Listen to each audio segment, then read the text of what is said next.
Greetings from YouTubeville. Once again, Danny Savage, Draft Guru. This is like the movie Groundhog's Day. I don't know if anyone's ever seen that. I'm showing my age. If you like, sub and subscribe. It doesn't cost a dime. I just got to laugh. My neck's hurting me from going left and right. Still the best beard on YouTube. Ah, it's part 3. Wide receivers. Still got. Still got.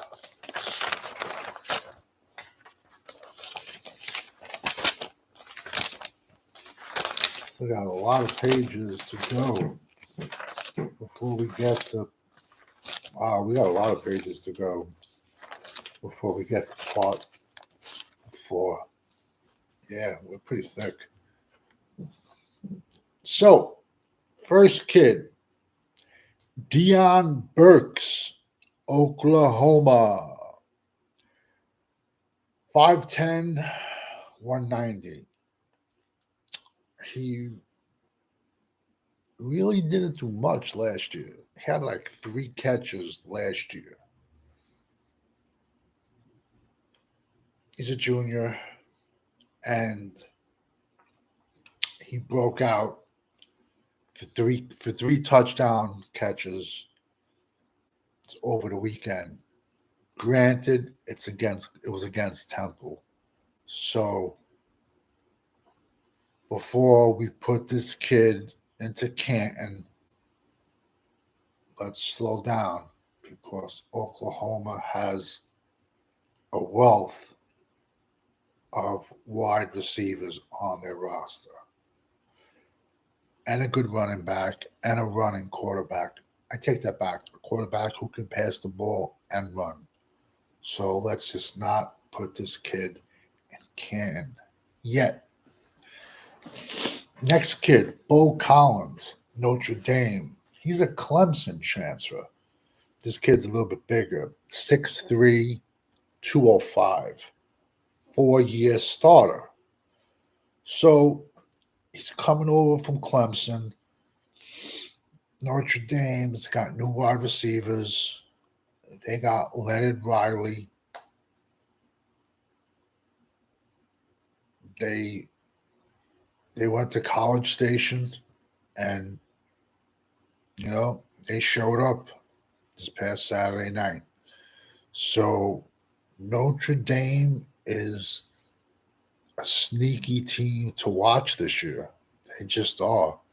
And I've said it, and I've given you their names, and I'll give you them before. Again, Notre Dame got 3 monster defensive linemen. They got one of the best corners in the nation.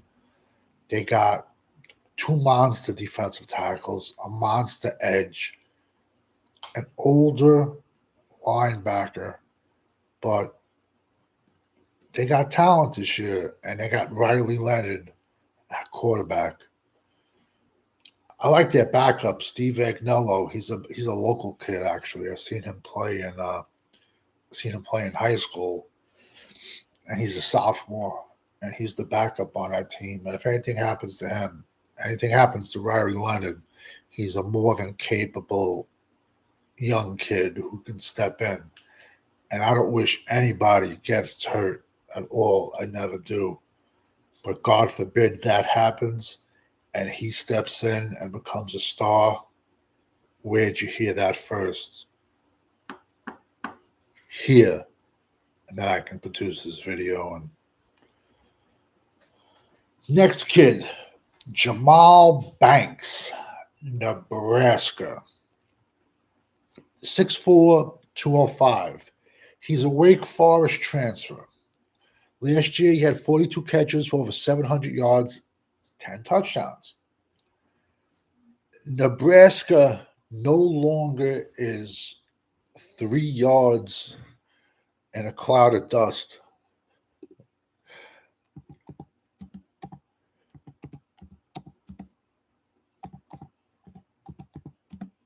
Hold on.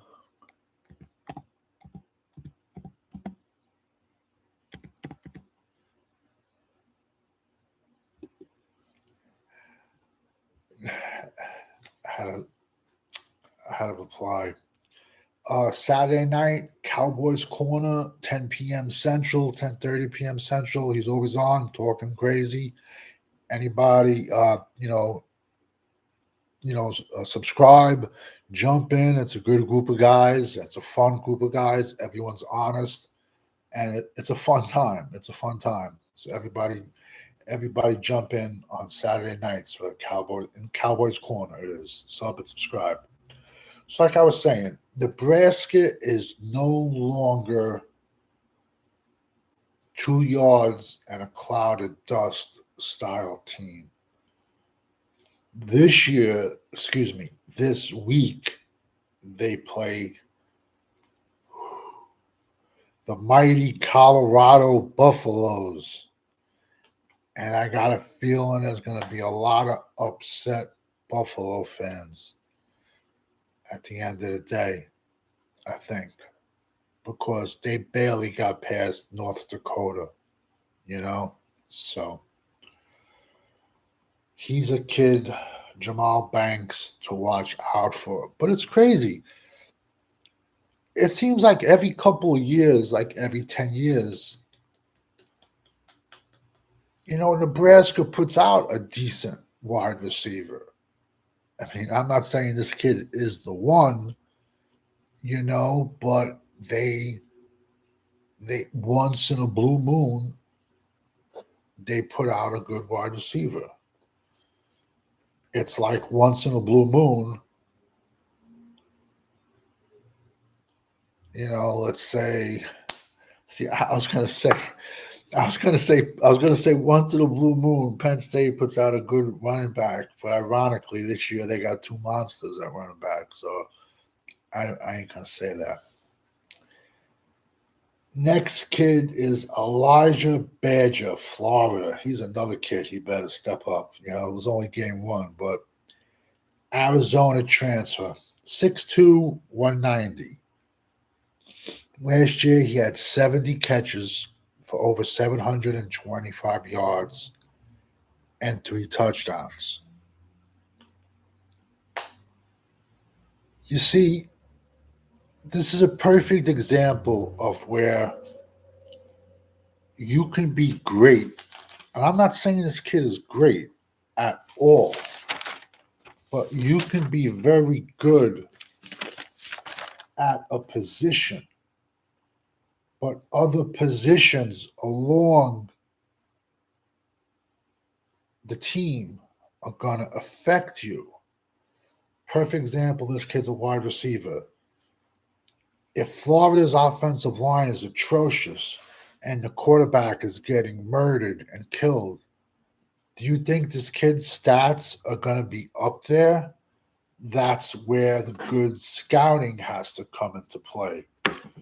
You can be a great linebacker, but if your defensive tackles are mush and you got 330-pound guards in your face every single play, how long are you gonna be on your game before you get worn down?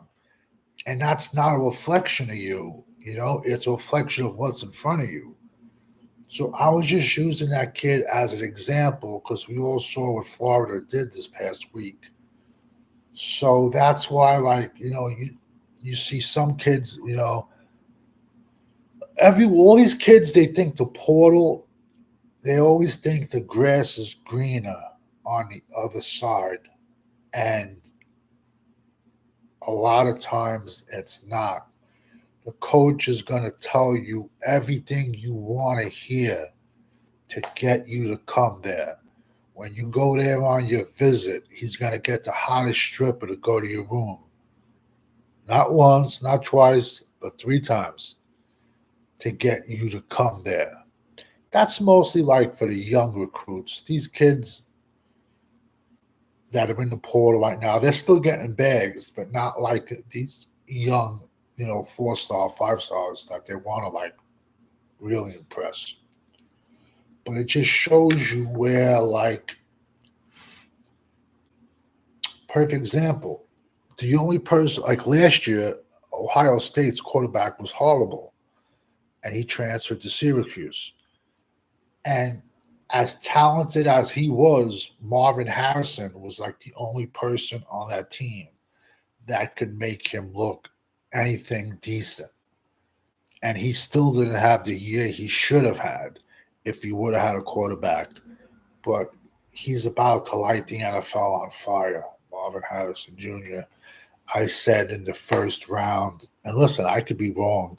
I've been wrong before, but I thought he was the safest pick in round one, Marvin Harrison. Whether you needed a wide receiver or not, he was the safest pick. And I think he went, pick 4 or pick 5. We all know when you're rocking with the GWO, it's for life. We'll be coming back soon with defensive tackle, part 3 list. Over, out.